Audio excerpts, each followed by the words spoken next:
sorry, the number you have dialed is not in service at this time.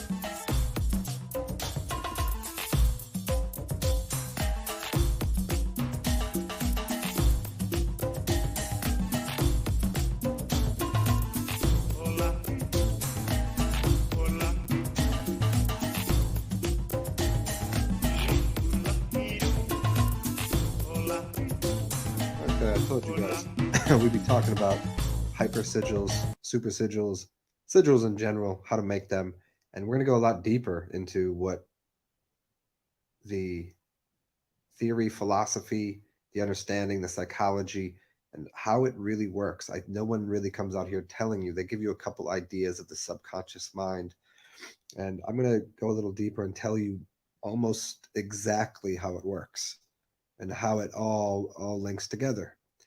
And I'm going to use it through this idea of what the phone call is, what numbers are, what frequencies are, and we have to start with this concept of any symbol that we don't understand resonates within our subconscious mind, and it links up with cymatics. If you don't know what cymatics are, it's basically you play a tone, which is a frequency, onto into a speaker, and then on top of that speaker you'll have a some salt or a sand or whatever, and maybe on a flat sheet, and it will make a symbol. It will make basically a mandala, a shape, and that is what's occurring. That's the frequency of that. And so every frequency has different shapes. Some are very non-harmonic, so there's nothing happening. It's the static, right? So think about radio stations. I'm going to give you a few ideas here, and I'm going to try to hone in on explaining to you how this exactly works. In between radio stations, there's static. Just like in between certain frequencies, you're not going to see a symbol. You have to get to specific frequencies to have it line up. So things are in harmonic resonance, and you'll get an actual image. And in between there's basically a nothingness or an empty space or disconcordance.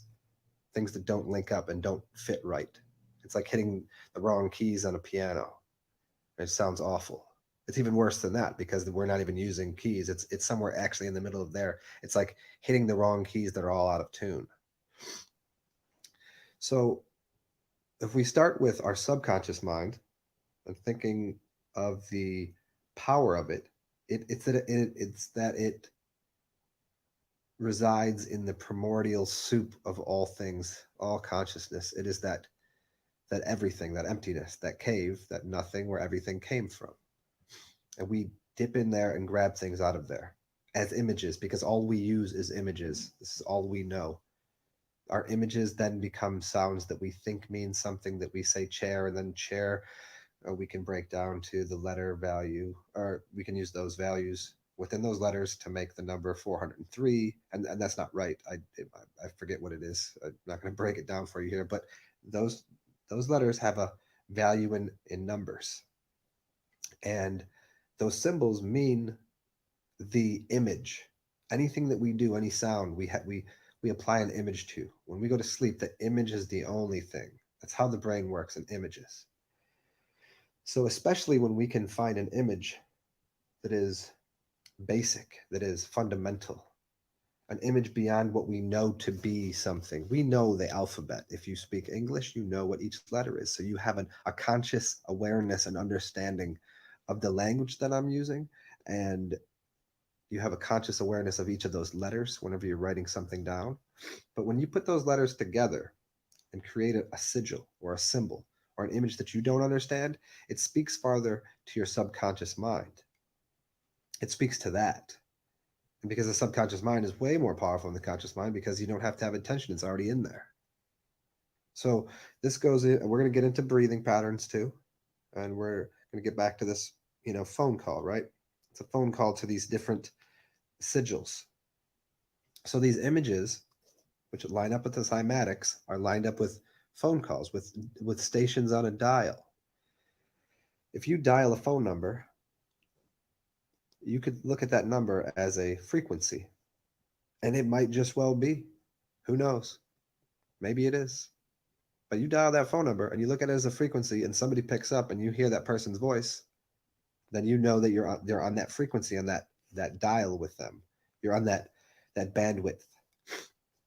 So in the same way, these sigils are speaking directly to that, but through symbolic gestures. So you can, there are actually spirits and ancestors and things that work on these literal phone, like these phone numbers. And it's a phone number you've never used, that you don't have, that you don't know how it works. But here's how it works. So and by using these sigils and symbols, you can connect to what are archetypes, archons, whatever you want to call them. You can, demons, angels, you can contact all of them. And some of them might be happy to hear your call, some might be upset. You know, you can demand them answer and you can ask them to answer. There's a lot of things that happen here. And accessing that, you can access that in your own consciousness. You can make your own sigil that becomes part of your being. And there's nothing wrong with using these other sigils, and there's nothing wrong with participating and seeing and talking with whatever those signs, symbols, entities, energies are. It's just like walking down the street. Everybody is one of those things in a physical form. And there are some things that you can't see because they're on different frequencies that you can't participate with.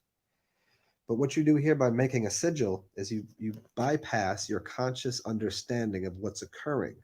You bypass the numbers, you bypass the letters.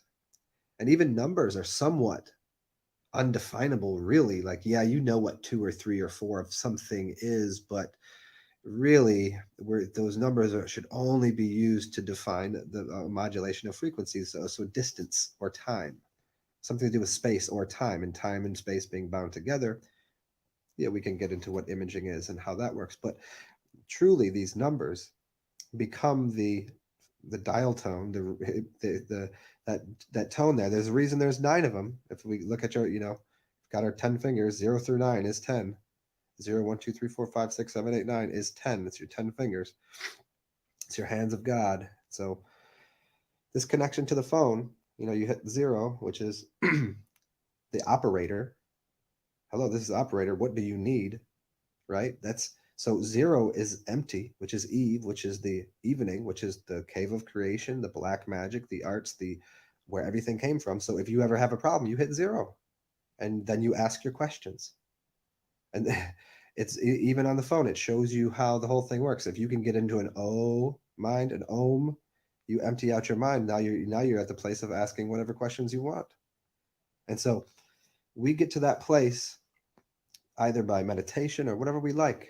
And there's breathing patterns that we can do to get us into, and I'm kind of stepping over here to this, and I'm going to circle in on what's going on here and getting to how these sigils work. I think so far it's pretty well laid out for you, but I've done other videos on breathing patterns and how to get into these different sets of breathing patterns. And I'll talk through it quick here, but you have 4 different breathing patterns, and it's your mouth and it's your nose. So you can breathe in and out of your mouth, or in your mouth and out of your nose, or in your nose and out of your nose, or in your nose and out of your mouth. So these patterns, there's 4 of them. And those 4 patterns are linked up with the alpha, beta, theta, and delta waves. So it's in the way to remember, and these are linked up with your 4 fingers. So there's a way, and it's linked up with the 4 elements. I've done other videos on this, and this isn't the place for it. But remember, there are ways to get this. So I encourage you to find my other videos on this. But these linkages are all there, and you can get into these different stages of subconscious mind to be able to get into a neurological place where you can access these symbols. And this is what has to do with your dream world, with lucid dreaming, with getting out of body, even to get into these states of the mind of nothing, of no thing.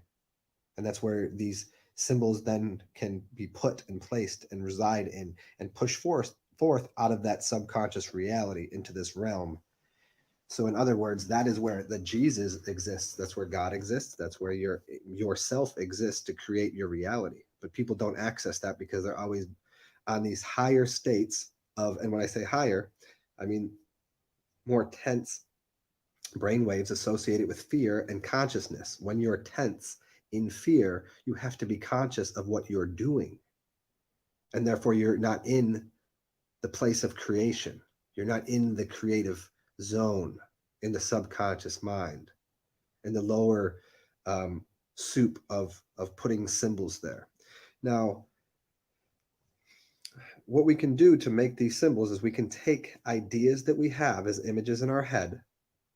So now there's something that I want, and there's an image in my head, and well, for whatever reason, it's a Lamborghini. Who knows what it might be?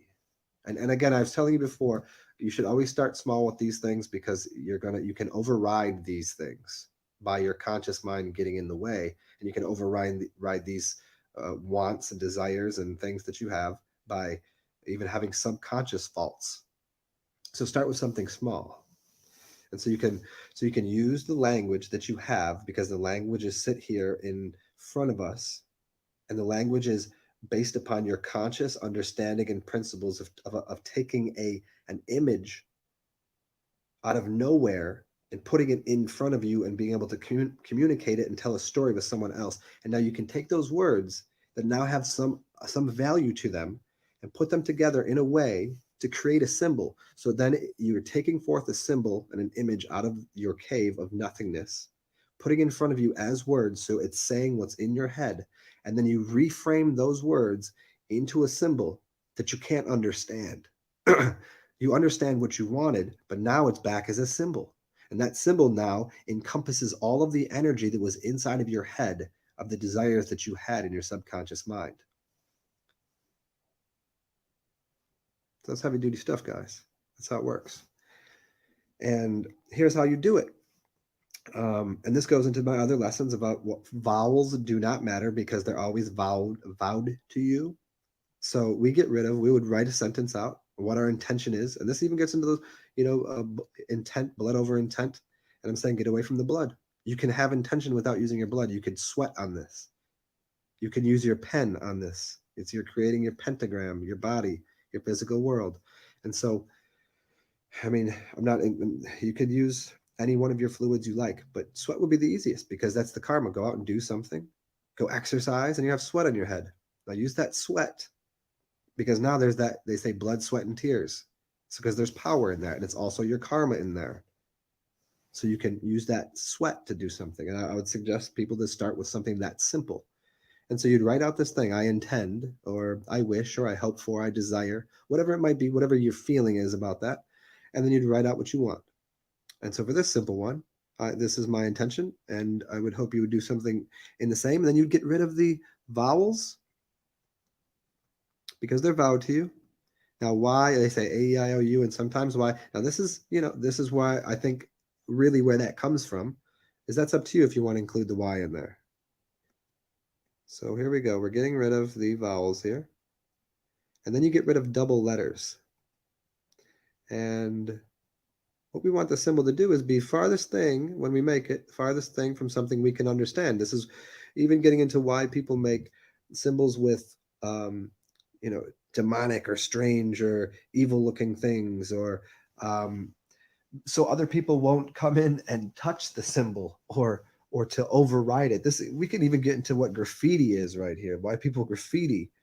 We're talking about making full on using a two-dimensional surface to pull a three-dimensional reality out of. You take your three-dimensional reality that's happening in your head, put it on a two-dimensional surface, and it blasts out a three-dimensional reality in front of you, so you get to participate in it. Okay, so here's this right here. What do we got? Two N's. We get rid of that first one. So I got an N there. We'll make it that way. We got a D. We got an F, an R. I'm not going to use Y's right now. Use a T, M, K. There's an E. We got rid of that. Got an S. Gee, I made a very long one here, didn't I? And there's an extra T. We already did that. There's an L. I might have just used all the letters here. This is a more elaborate one than you might want to start with. You might say, I intend to make $10 this afternoon. Like that might be one. Who knows? Here we go. I already got an S, the L, I already got that F. I already have an N. I already got that D, T, H. There we go. Okay, so there's my letters. And now we'll take these letters and we'll form something. It doesn't matter. I'll start with the N. And then there's that D. So now I've used the N and the D. And now here, F. Boom, upside down. And then we could even use this to create the R. There it is, R. And then a T. There's this thing right here. We'll just extend this over there. There's the T. And the M is almost made here. Do I want to continue that? Maybe, maybe not. Let's see here. We'll make our M. Yeah, that we could do that. There's the M. You see that right there? And then the K. Here's this line here. It's coming all the way down. Well, there's the K. And the S. We can throw that up here. G. We can come into here. There we go. We'll connect that. And this is so sloppy and messy, and I'm just kind of doing it to get it out here for you, because it really doesn't matter what it's going to look like. There, we'll make this H out of this. We'll make a P here. Now that might be not very magical to you. You can take a little more time to make a symbol that is, relevant to you. It could be rectilinear. A lot of people like rectilinear, meaning that it's balanced on both sides, and you can make these. It's up to you. And again, it was if I were to make a symbol, I probably wouldn't make it that sloppy, but it was just to give you an idea of what to do. So that to me now means nothing. But now getting rid of the vowels, it means those letters, and it doesn't, because again, vowels are vowed to, and they don't matter in magic. They're always there. So these other letters now, it says that right here, this symbol says, I intend for you to make a sigil to help yourself and others. That's what that is. Now, this symbol can now be, you get rid of this up here on the top, you get rid of these letters here. And now that symbol, there's different ways of going about using this. You can write it down, and you can have an altar. You can burn it at that altar. You can sit there and focus on it for quite a while. You can, now depending on how often you've done this, there's people that think that you should hold on to the thing for a little while and look at it again, make a cut, hold it for a couple of days and look at it. Other people say to, tuck it away. Some say bury it. Some say burn it. There's different ways of going about this. And that's really up to you, because you are the practicing magician to figure out what works well for you. But if I go into this a little deeper, I'll just get into what Neville Goddard says, and I'll even get into my practice a little bit. I've always bypassed using these because I don't want to have a crux or a crutch on these sigils, because the ultimate goal of all of this is you yourself in your mind to imagine and create your reality and spit it out in front of you. And you do it in real time. Just like you do in a dream. You're not writing things down. You're not taking things along. You don't need a backpack. You don't need a paper, which means you don't need any papacy, which means you don't need the father. You don't need that figure. You don't need to burn down a tree. You don't need a pen, which means you don't need the blue blood of the pen, or the blue bloods of the papacy. Now that you see the connection, this is why the ink, I-N-K, is K-I-N, is the kin, the relative of the blue bloods. They always use the ink to write something down because it means kin, and they're kinning themselves. This is where you get the word kindle, and this is the kindle, which is what you start the fire with, which comes from the tree. I'm making this little connection here for you. But what Neville Goddard says is, and what the goal here is, to manifest yourself, and once it's in your subconscious, you're done. Then you go on Sabbath. You work by creating this image in your mind, and then after you create it in your mind, then you forget about it. You leave it. You expect it to come. Now, using these sigils is the practice of taking steps, taking the baby steps, so that way you can see the thing in front of you. And you can also, with these symbols, there's all sorts of things you can do as well. You can use you can use essential oils to smell while you're looking at the sigil, and you could use a refreshener. You could use that smell with the sigil, and then if it's a very big intention that you might desire, then every time you smell that, you'll have you will bring that image back up into your head. And if you, and as you get better at this, you could literally bring that image into your head. And there's ways that go about practicing having a photographic type memory, or a way to bring information and into your head, into your 3D hyperspace inside of your head. And once again, this has to do with mem-ori, which is water and light, and it's cleaning out the water in your skull, cleaning out the water with distilled water, with urine, without anything else that you, any other way, plant life, juices, cleaning out your body, and then cleaning out the waters of your mind. And there's ways of using your eyes to pull light into your brain, into your skull, so you can start to manifest images inside of your head, then do the same thing, pushing it outward. So I hope that was a really fun episode of how this all works for you guys. Any questions, put them below and I'll get back to you. Cheers.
you.